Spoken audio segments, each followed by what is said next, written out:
नजर डालते हैं इंटरटेनमेंट की खबरों पर। बॉलीवुड के लेजेंड अदाकार मनोज कुमार तवील अलालत के बाद 87 बरस की उम्र में चल बसे। भारतीय मीडिया के मुताबिक उनका इंतकाल जुम्मे को मुंबई के कोकिलाबेन धीरू भाई अंबानी अस्पताल में दिल की पेचीदगियों की वजह से हुआ, जहां वो तवील अरसे से सेहत के मसाइल का शिकार थे।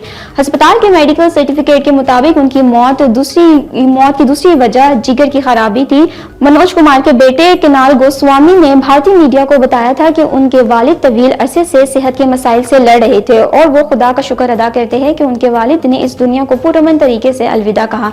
उनकी आखिरी रस्मात हफ्ते को पूर्ण हसन कब्रिस्तान में अदा की जाएगी। पाकिस्तानी ड्रामा इंडस्ट्री की मशहूर अदाकारा एमन खान ने कहा है कि मैं अपनी जिंदगी का सिर्फ 30% हिस्सा दुनिया के सामने पेश करती हूँ। अदाकारा एमन खान ने हाल ही में एक इंटरव्यू में बताया कि हम खुश मिजाज लोग हैं, हमें घूमने फिरने का शौक है और यही चीज मैं इंस्टाग्राम पर शेयर करती हूँ। उन्होंने कहा कि लोग खलूस और हकीकत पसंदी को पसंद करते हैं और यही वजह है कि मद्दा मेरे साथ जुड़े रहते हैं। वो अपनी जिंदगी का सिर्फ 30% हिस्सा दुनिया के सामने पेश करती हैं, जबकि 70% निजी रखती हूँ। एमन खान ने सोशल मीडिया के बढ़ते हुए रुझान के बारे में भी बात की और उन्होंने एतराफ किया कि माजी में बेसाख्ता कुछ कह देती थी जो बाज़ औक़ात दूसरों की जज्बात को ठेस पहुंचा सकता था।